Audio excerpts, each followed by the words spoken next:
बिस्मिल्लाहिर्रहमानिर्रहीम। अस्सलामु अलैकुम dear students, I hope all you are fine.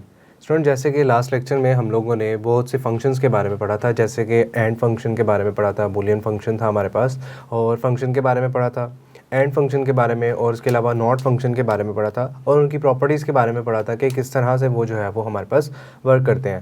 अब सिमिलरली हमने उसी तरीके से टेबल्स वगैरह को जनरेट करना है और टेबल्स ही बनाने हैं, और उन फंक्शंस को यूज़ करके दोबारा से मल्टीपल जो हमारे पास कम्प्लेक्स स्टेटमेंट्स आती हैं उनको जो है वो हम लोगों ने समझना है कि कैसे हम उन कम्प्लेक्स स्टेटमेंट्स को डील कर सकते हैं। तो उसके लिए हम लोगों को सबसे पहले समझना पड़ेगा कंस्ट्रक्शन ऑफ बूलियन फंक्शन क्या होता है।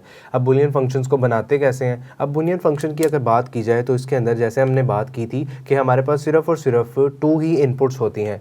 वो 2 इनपुट्स कौन सी होती हैं? एक हमारे पास 1 होती है और एक हमारे पास क्या होती है? 0 होती है। जैसे कि मैंने आपको प्रीवियस लेक्चर्स के अंदर बताया था कि आप लोगों का 1 का मतलब हमारे पास क्या होता है? ट्रू, और जो हमारे पास 0 होता है उसका मतलब हमारे पास क्या होता है? फॉल्स। अब अगर कंस्ट्रक्शन ऑफ बूलियन फंक्शन की तरफ देखें हम लोग तो इसके अंदर हमारे पास क्या आता है? बूलियन फंक्शन आता है।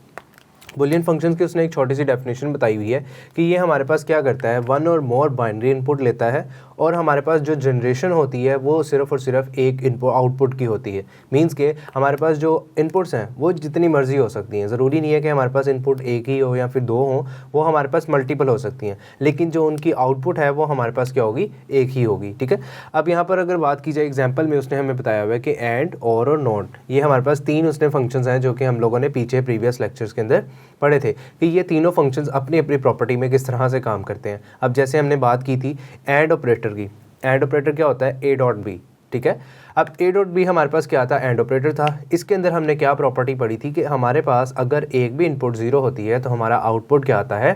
0 आता है। ठीक है। अब इसी तरह और ऑपरेटर की हमने बात की थी कि इसके अंदर हमारे पास अगर एक भी इनपुट 1 होती है तो हमारा आंसर आउटपुट में क्या आता है? 1 आता है। अब नॉट ऑपरेटर की हमने बात की थी कि हमारे पास ये क्या होता है? इस एक तरह से इन्वर्स होता है। मींस इन्वर्स का मतलब क्या होता है? अगर तो हमारे पास इनपुट आएगी 0 वो उसको कन्वर्ट कर देगा 1 में, अगर हमारे पास इनपुट आएगी 1 तो वो उसको कन्वर्ट कर देगा 0 में। आई होप सो कि ये वाले पॉइंट्स आपको क्लियर हो गए होंगे। ये तीनों के तीनों गेट्स हम लोगों ने, जिनको हम फंक्शंस का नाम भी देते हैं और इसके अलावा गेट्स का नाम भी देते हैं, ये तीनों गेट्स हम लोगों ने प्रीवियस लेक्चर में पढ़े थे।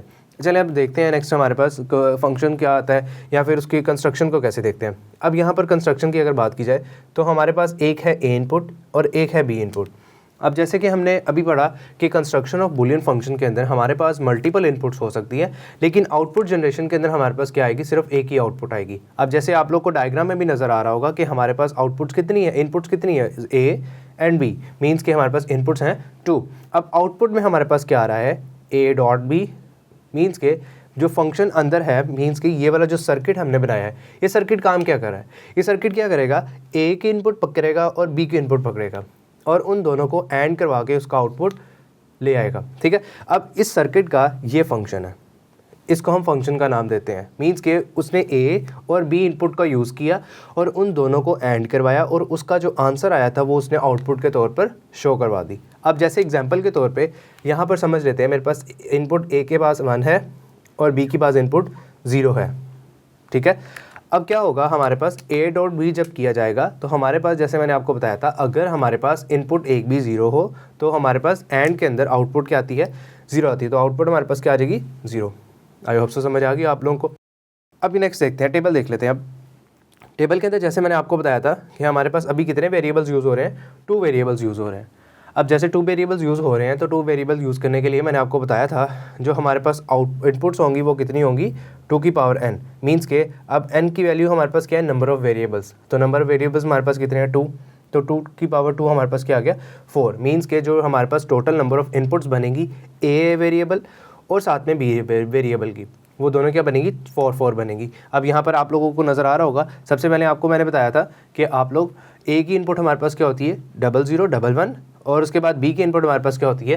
01 01। यहाँ पर हमारे पास 4 इनपुट्स क्या हो जाती हैं? कंप्लीट हो जाती हैं। यहाँ पर मैंने जैसे बना लिया, एक 0, दोबारा 0, फिर 1, फिर 1, फिर 0 1 0 1। अब यहाँ पर देखें, ए और बी की इनपुट को डॉट करवाया जा रहा है, मीन्स के एंड करवाया जा रहा है। तो हमारा आउटपुट क्या आ रहा है? 0 आ रहा है। क्योंकि मैंने आपको बताया था कि अगर हमारे पास एक भी इनपुट हमारे पास क्या हो? ए वेरिएबल या फिर बी वेरिएबल की 0 हो तो उसका आउटपुट हमारे पास क्या आता है? 0 ही आता है। तो यहाँ पर हमारे पास 0 आ गया। अब सिमिलरली यहाँ पर भी हमारे पास ए की जो इनपुट है वो 0 है, बी की इनपुट 1 है। तो तो एक ज़ीरो फिर से आ गया, तो हमारे पास आउटपुट क्या होगी, ज़ीरो होगी। अब सिमिलरली यहाँ पर भी ए की इनपुट हमारे पास क्या होगी 1, बी की इनपुट हमारे पास क्या होगी 0, तो फिर से आउटपुट हमारे पास क्या बन गई, 0 बन गई। अब यहाँ पर फिर से यहाँ पर हमारे पास लास्ट पे 1 1 मीन्स के ए इनपुट हमारे पास क्या है 1 है और बी इनपुट भी हमारे पास क्या है 1 है, तो आउटपुट के अंदर हमारे पास क्या आएगा 1 आएगा, क्योंकि इसके अंदर हमारे पास एक भी 0 नहीं है। सो इस वजह से हमारे पास यहाँ पर क्या आ गया 1 आ गया। अब ये तो थी सिर्फ और सिर्फ सिंपल स्टेटमेंट जिसमें हमने सिर्फ एक फंक्शन दिया गया था जिसके हमारे पास 2 वेरिएबल्स थे। अब उन 2 वेरिएबल्स के ऊपर हम एंड का ऑपरेटर यूज़ कर रहे थे। अब जो आगे आने वाली एग्जांपल्स हैं ये आप लोगों को शॉर्ट क्वेश्चन के तौर पे भी पूछा जा सकता है इस तरह के एग्जांपल्स को, और सेकेंडली आपको फंक्शन दिया जा सकता है और उसे कहा जा सकता है कि इसका टेबल बनाएं, ट्रुथ टेबल, इसको हम ट्रुथ टेबल का नाम देते हैं। अब यहाँ पर हमारे पास नेक्स्ट क्या आता है, हमने अब बड़े फंक्शंस को देखना है। आप लोगों को बड़े फंक्शंस लॉन्ग क्वेश्चन के तौर पे आ सकते हैं, तो आप लोगों ने इनको बड़े अच्छे गौर से समझना है ताकि आप लोगों को प्रॉब्लम ना हो सॉल्व करते हुए। आप लोग जब इसको एक बार समझ लेंगे तो आप लोगों को कोई भी प्रॉब्लम नहीं होगी। आगे आने वाले फर्दर कोई भी टेबल अगर आपको दे दिया जाता है, कोई भी फंक्शन दे दिया जाता है, तो आप इजीली उसको सॉर्ट आउट कर लोगे। ओके, अब यहाँ पर नेक्स्ट फंक्शन देखिए। अब इसके अंदर हमारे पास कितने वेरिएबल्स यूज़ हो रहे हैं, ए बी सी। अब हमारे पास इसके अंदर कितने वेरिएबल्स यूज़ हो रहे हैं, 3 वेरिएबल्स यूज़ हो रहे हैं। जैसा कि मैंने आप लोगों को बताया था कि हमारे पास अगर 3 वेरिएबल्स मीन्स के 2 की पावर n, ये मैंने आपको बताया। n हमारे पास क्या है, नंबर ऑफ़ वेरिएबल्स हैं। अब नंबर ऑफ़ वेरिएबल्स कितने आ गए हमारे पास 3, तो इसकी वजह से 2 की पावर 3 हमारे पास क्या हो गया 8।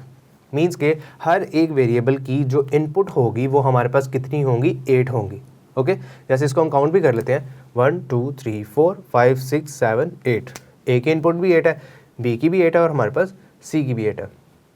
अब इसको लिखना कैसे ये भी समझ लें। आप लोगों को 3 वेरिएबल से ज़्यादा कोई क्वेश्चन नहीं आएगा, ये एक्सीड क्वेश्चन है। अब यहाँ पर हम लोग ए वेरिएबल की अगर इनपुट देखें तो वो हमारे पास क्या होगी, 4 बार 0 और 4 बार 1। अब इसी तरह बी की देख लेते हैं। इसमें हमारे पास की बी की इनपुट क्या होगी, 0 0 1 1 0 0 1 1। ओके, अब इसी तरह सी की इनपुट क्या होगी, 0 1 0 1 0 1 0 1। अब आपको जो है ना कह सकते हैं कि हमारे पास आपको पक्का नहीं है, स्ट्रिक्टली नहीं है, आपको जो है वो रिस्ट्रिक्शन नहीं है कि आप इन्हीं वेरिएबल्स की इनपुट्स को याद रखो। जो हमारे पास इनपुट्स हैं वो शफलिंग हो सकती है। मींस के जो ए इनपुट है वो बी की भी इनपुट बन सकती है, जो बी के अंदर सारी इनपुट्स हैं वो ए की इनपुट्स बन सकती हैं। ज़रूरी नहीं है, आपका आंसर सेम ही आएगा। अब यहाँ पर हम एक और पॉइंट देख लेते हैं। अब यहाँ पर देखें उन लोगों ने हमें क्या बताया हुआ है, हमारे पास जो फंक्शन आया वो क्या है, ए डॉट बी। इसका हमने क्या करवाना है, और करवाना है किसके साथ, ए नॉट बी डॉट सी के साथ। ठीक है, तो सबसे पहला हमारा फंक्शन क्या आएगा, सबसे पहला हमारा काम क्या है, हमने फाइंड करना है ए डॉट बी, जिसको हम क्या नाम देते हैं, ए एंड बी। अब ए एंड बी जब हम फाइंड करते हैं तो आपको पता है कि हमारे पास अगर एक भी इनपुट 0 हो तो हमारा आंसर क्या आता है, 0 आता है। अब ये ए है, ये हमारे पास बी है, इसके साथ हम लिखते हैं, देखते हैं हमारे पास आंसर क्या बनता है। अब अगर देखा जाए एक भी इनपुट 0 तो मैंने बताया था आंसर 0 आएगा। ये भी हमारे पास ए 0 बी 0, तो आंसर क्या आ गया 0। ए 0 बी 1, आंसर क्या आ गया 0, क्योंकि आपको पता है एक भी अगर हमारे पास इनपुट 0 हो तो हमारा आंसर क्या आ जाता है, आउटपुट क्या आ जाती है, 0 आ जाती है। तो यहाँ पर भी 0 है, यहाँ पर 1 है, तो यहाँ पर भी 0 आ जाएगा। यहाँ पर 1, यहाँ पर 0 0 आ गया, यहाँ पर 1, यहाँ पर 0 0 आ गया। यहाँ पर हमारे पास क्या आ गया 1 1, तो यहाँ पर हमारे पास क्या आएगा 1, क्योंकि हमारे पास इनमें कोई भी 0 मौजूद नहीं है। अब सिमिलरली यहाँ पर भी 1 है, इस जगह पर भी 1 है, तो यहाँ पर भी हमारे पास क्या आ गया 1 आ गया। आई होप सो कि पहला हम लोगों ने फंक्शन क्लियर कर लिया हुआ है। अब नेक्स्ट हमने क्या फाइंड करना है, नेक्स्ट हमने फाइंड करना है ए बार। ए बार ऐसे हमने नॉट ए मीन्स के ए नॉट हमने फाइंड करना है। आपको जैसे बताया था नॉट ऑपरेटर क्या करता है, अगर किसी वेरिएबल के इनपुट्स का नॉट फाइंड करना हो तो आपके पास जितनी भी उसकी इनपुट्स होंगी उस जीरोज़ को आपने वंस पे कन्वर्ट कर देना है, और जो वंस होंगे उसको आप लोगों ने जीरोज़ में कन्वर्ट कर देना है। अब अगर ए बार लिया जाए तो हमारे पास क्या आएगा, 0 0 था, ये हमने ए हमारे पास क्या था 4 टाइम 0 एंड 4 टाइम 1, तो हम क्या बनाएंगे 4 टाइम 1 हो जाएगा और 4 टाइम हमारे पास 0 हो जाएगा। यहाँ पर देखें 1 1 1 1, 4 टाइम यहाँ पर 0 था तो यहाँ पर 4 टाइम क्या हो गया 1 हो गया, क्योंकि आप जीरोज़ को किस में कन्वर्ट कर रहे हो, वंस में कन्वर्ट कर रहे हो। अब यहाँ पर वंस है, अब इन वंस को हमने किस में कन्वर्ट करना है, 0 में। जैसे यहाँ पर 4 टाइम वंस हैं तो यहाँ पर हम 4 टाइम्स क्या लगा देंगे 0 0 0 0 0। अब ये हमने क्या फाइंड कर लिया, ए बार फाइंड कर लिया। अब यहाँ नेक्स्ट काम क्या है हमारे पास, हमने क्या फाइंड किया था, ए डॉट बी भी फाइंड कर लिया था, उसके बाद ए बार भी फाइंड कर लिया। अब हमारा नेक्स्ट काम क्या है, इस पूरे को फाइंड करना है, ए बार डॉट सी को फाइंड करना है। अब ए बार हमारे पास क्या है, ये है, और सी हमारे पास क्या है, ये है। अब यहाँ पर आपको ए बार डॉट सी हो रहा है, तो इसका मतलब क्या है कि आप लोगों के पास एक भी 0 होगा तो हमारे पास आंसर क्या आएगा, 0 आएगा। तो यहाँ पर देख लेते हैं, ये हमारे पास क्या है, ए है, ये हमारे पास क्या है, सी है। तो सिमिलरली यहाँ पर C0 A1, तो हमारा आउटपुट क्या है 0, C1 A1 तो हमारा आंसर क्या है 1, C0 A0 A1 तो हमारे पास आंसर क्या है 0। अब यहाँ पर C1 A बार 1 तो हमारा आंसर क्या है 1, और हमारे पास सिमिलरली ए जो C0 और A बार 0 तो हमारा आंसर क्या है 0, C1 A बार 0 तो आंसर क्या है 0, C0 A बार 0 तो हमारे पास क्या आंसर 0। सिमिलरली यहाँ पर C1 और A बार हमारे पास 0 तो यहाँ पर भी आ गया आंसर हमारे पास 0 आ गया। ठीक है, अब यहाँ तक आप लोगों को आई होप सो समझ आ गया होगा। अब यहाँ तक हम लोगों ने इसकी वैल्यूज़ भी फाइंड कर ली है, ए डॉट बी हमारे पास क्या है, ये ए डॉट बी है। इसी तरह इसकी वैल्यूज़ भी फाइंड कर ली है ए बार डॉट सी की, वो हमारे पास क्या है, ये है। ठीक है, अब इन दोनों की वैल्यूज़ को हमने क्या करवाना है, और करवाना है। ठीक है, और करवाने का मतलब क्या होता है कि हमारे पास अगर एक भी इनपुट क्या होगी 1 होगी तो हमारा आउटपुट क्या आएगा 1 आएगा।